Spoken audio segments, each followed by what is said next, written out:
Boom, boom. Yeah, it is Friday, and welcome. It is I again, TJ Taurai Jack, and we are out and about. No, we are in the office. Yes, as you can see, I am back in the office again, and today I just want us to talk about something very serious. And this was actually something that I was talking to a neighbor of mine, having seen one of our neighbors doing it, and I thought, let's talk about it. Can you leapfrog your kids? Can you leapfrog your kids? What do I mean by that? We're always talking about legacy and things like that, and then there we are. We do not actually just talk about the immediate stuff, which is leapfrogging your kids. Can real estate do that? Can you do buy to lets to leapfrog your kids?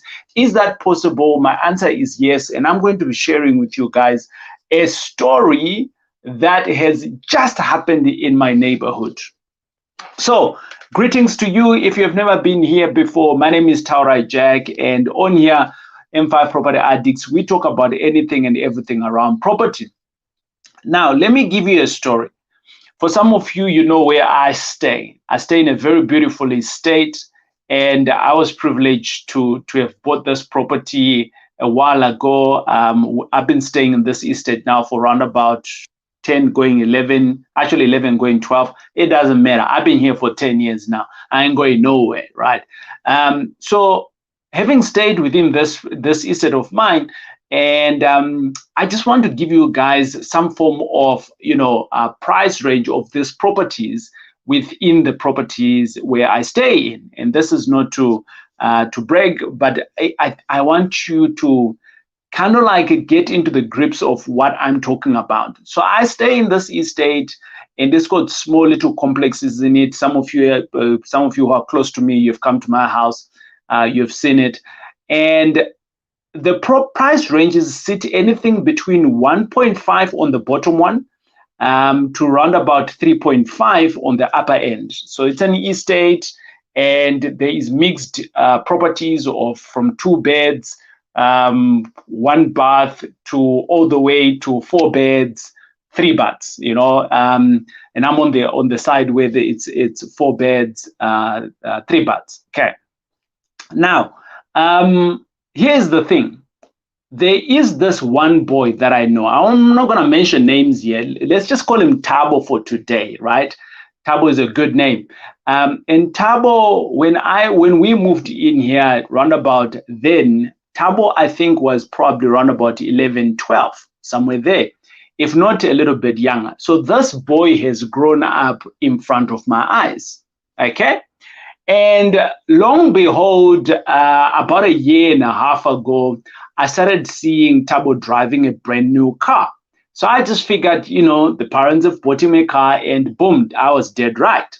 And how did I figure that out? Because the other day when I was taking my jog, I actually went on a jog with his dad, and Tabo's father was telling me about his son that he bought him a car. He decided, it's high time that the young man starts to be mobile and he can take on some of his work. Now, so that's how sort of like Tabo has been leapfrogged by his father. So his father bought him a car. But that it doesn't end there. It's just the beginning. Nonetheless, what has now happened, obviously, I've got 2 kids. My big one, he is 12 going 13 this year. And my baby one, she is going 5 going 6. So obviously, at some point, these 2 used to hang out together. But my boy was like a little bit younger. So the age gap now has sort of like distanced them a little bit. But they all grew up in the same park playing together. Why am I telling you this? I'm wanting to demonstrate to you guys that when we're talking about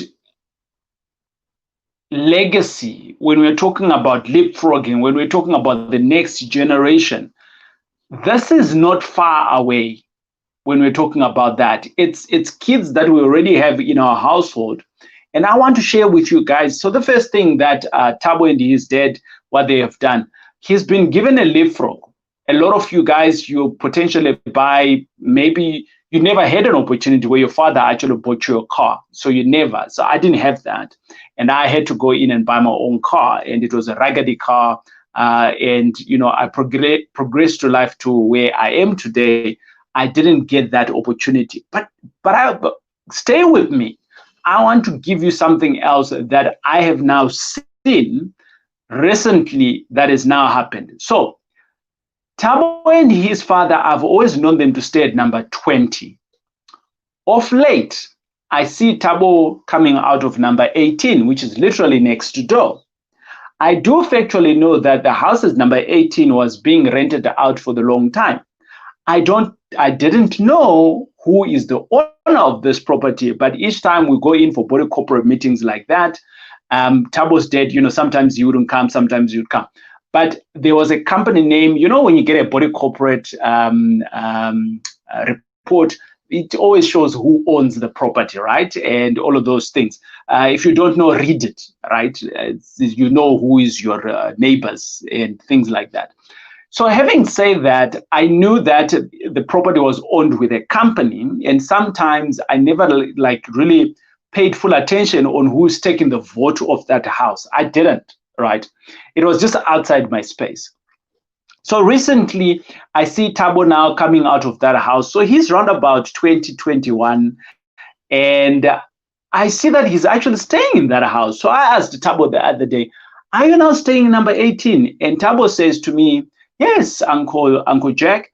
My dad owns that property, and he has now just given it to me for getting to my 21st birthday. But he has also given me a responsibility in his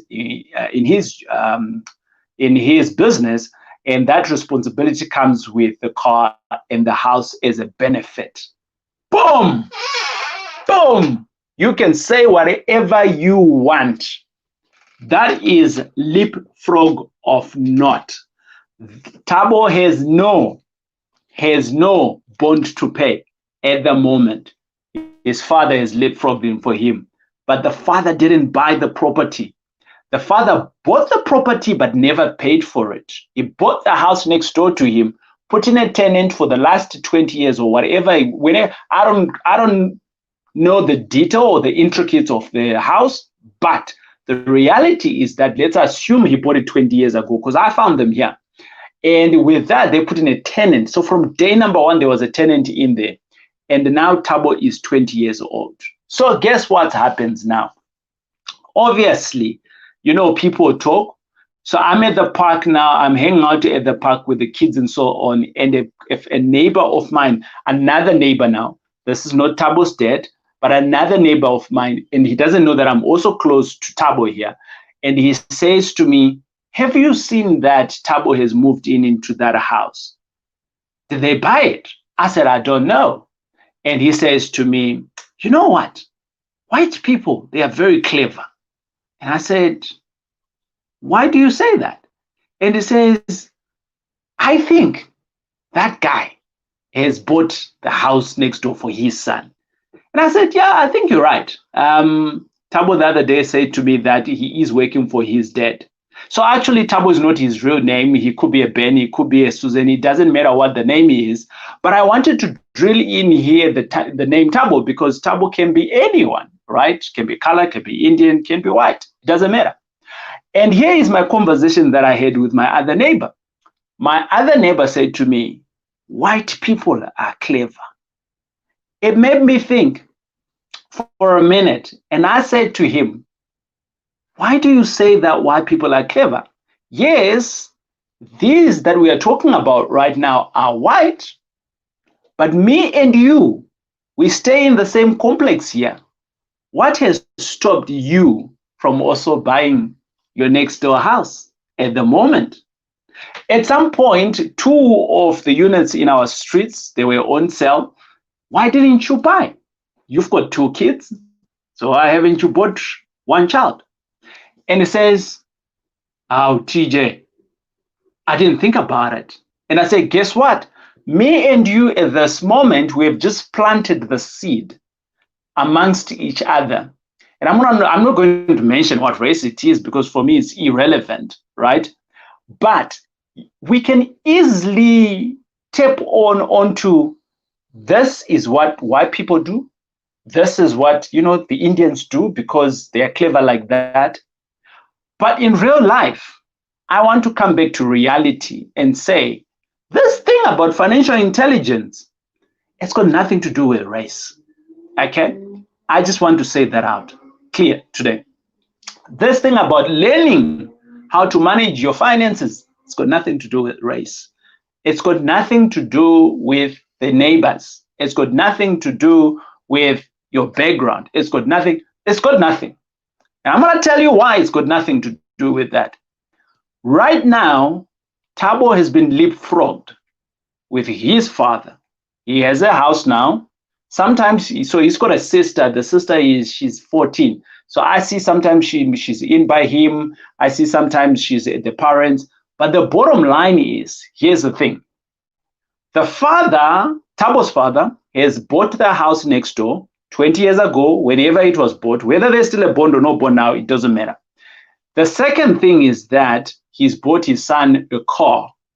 Now, you tell me, if you do your own expenses right now, and you've got these two things covered, and you are still going to work, and that work again, it is your father who owns that business, but he has started you at the bottom. Guess what? Thabo started off cleaning off in the offices of his father when he was in matric. Now you tell me, is it a white thing? Or is it an Indian thing? It's a Jewish thing. It's a colored thing.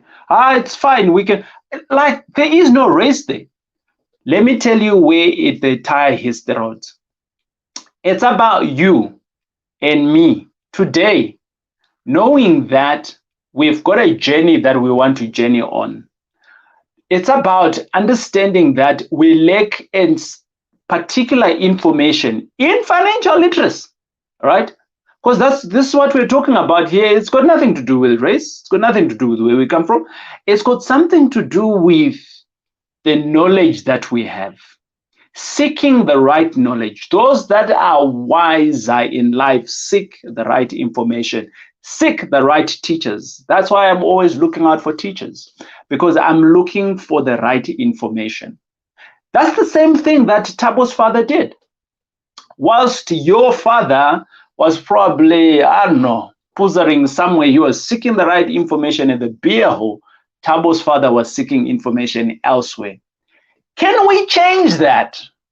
Can we change that? You and I can change that when we see it.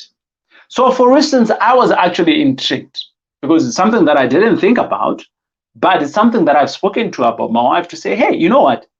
It might not be a bad idea to just buy a 1-bed, 1-bath. We put in a tenant in there, and that is Tawana's house, and that is Hope's house. By the way, those are the kids, my kids, and we just continue living on for the next 20 years. We just need to make sure that it breaks even, maybe not even breaks even from day number 1. It doesn't have to.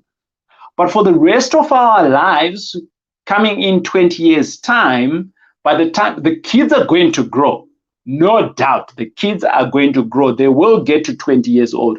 My boy, when I look at him some days and I see, wow, this boy is going to be 13. He's almost my size in length, And the other day, he was just a small little punkini, and I was like, baby, right? But he's a big boy now. So the question that I want to ask, if you got the resources right now to do that, maybe it's just the thinking that you don't have. So I'm here to challenge you on that thinking, how to leapfrog your kids. That's pretty easy, I think. You don't have to buy a $1 million house. You don't have to buy 500,000. It might be even a 200,000 house. It's worth something by the time they hit 20 years old. That's what we're talking about here. Leapfrogging your kids. I'm going to end here for today. I'm saying it's food for thought. Think about it over the weekend and let it simmer. But if you don't know how to do this is just one strategy that I've just spoken to about. Or even you don't even have kids, you can even do it now for your unborn kids, right? The asset doesn't go away. So if you've never done property before and you're saying, you know what, TJ, I actually want to do property, but I just don't know how to start. In the link below, if you click in the link below, I'm going to show you and give you some tips on how you can start. And you too can also come to a class. I'm running a class in the beginning of February. And potentially you can start sharpening your thoughts to be like Tabo's dad and remove the victim mentality from the thinking. Start today with what you have today, and let's move forward. It's great hanging out with you, and let's chat again. I think, add in some comments. Let me know what's your thoughts around this topic. I think it is a topic that we need to speak about, and above it, I don't think it's a conversation topic, actually. I think it's an action. We need to take action. So let's take that action. Let's get some more information and start buying those properties for them kids. Cheers. Let's check you out on the next video.